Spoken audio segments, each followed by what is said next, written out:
Hello everyone ఈ విధంగా prepare చేస్తే పెరుగు వడలు చాలా జ్యూసీగా టేస్టీగా ఉంటాయండి. ఫస్ట్ అయితే ఒక బౌల్ తీసేసుకొని ఇందులో పెరుగు వేసేసుకోవాలండి. మీకు ఏ క్వాంటిటీలో కావాలో ఆ క్వాంటిటీలో పెరుగు వేసేసుకొని ఎలాంటి లంప్స్ లేకుండా వాటర్ యాడ్ చేసుకుంటూ అయితే మిక్స్ చేసేసుకోవాలి. ఇలా మజ్జిగలాగా ప్రిపేర్ చేసుకొని టేస్ట్కి సరిపడా సాల్ట్ అయితే వేసేసుకోవాలి. ఆ తర్వాత ఒకసారి బాగా మిక్స్ చేసేసుకొని పక్కన పెట్టేసుకోవాలి. పక్కన ఆయిల్ హీట్ అయిన తర్వాత ఇలాగ గారెలు అయితే వేసేసుకోవాలి. ఫస్ట్ మనము పిండిని అయితే ప్రిపేర్ చేసేసుకోవాలండి. గారెల పిండి ప్రిపేర్ చేసేసుకొని మనకి కావాలంటే చిన్న సైజులో లేకపోతే పెద్ద సైజులో గారెల్ని వేసేసుకొని ఇలాగ బ్రౌన్ కలర్ వచ్చే వరకు అయితే కుక్ చేసేసుకోవాలి. ఆ తర్వాత ఈ గారెల్ని ఒక ప్లేట్లో అయితే తీసుకొని పక్కన పెట్టేసుకోవాలి.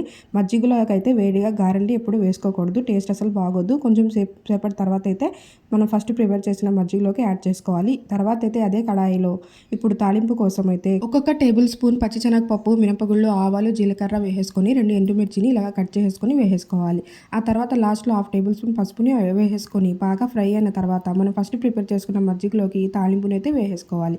ఇదంతా ఒకసారి మిక్స్ చేసేసుకొని తర్వాత మనం ఫస్ట్ ప్రిపేర్ చేసుకున్న గారెల్ని కూడా 1 బై 1 యాడ్ చేసేసుకోవాలి. చాలా అంటే చాలా టేస్టీగా జ్యూసీగా అయితే ఉంటాయండి. వెంటనే తినకుండా ఒక 2 అవర్స్ పాటు పక్కన పెట్టేసుకొని తర్వాత తింటే చాలా బాగుంటాయి. కాకపోతే మీరు ఫ్రిడ్జ్లో అయినా పెట్టుకొని తినవచ్చు. పైన గార్నిష్ కోసం సన్నగా తరిగి పెట్టుకున్న కొత్తిమీరని కూడా యాడ్ చేసేసుకోవాలి. ఆ తర్వాత ఫ్రిడ్జ్లో పెట్టుకొని తింటే చాలా బాగుంటాయి.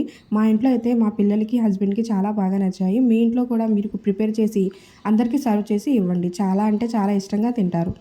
మీకు ఈ వీడియో నచ్చితే ప్లీజ్ ఛానల్ని సబ్స్క్రైబ్ చేసుకోవడం అస్సలు మర్చిపోవద్దు. Thank you so much for watching. Please subscribe.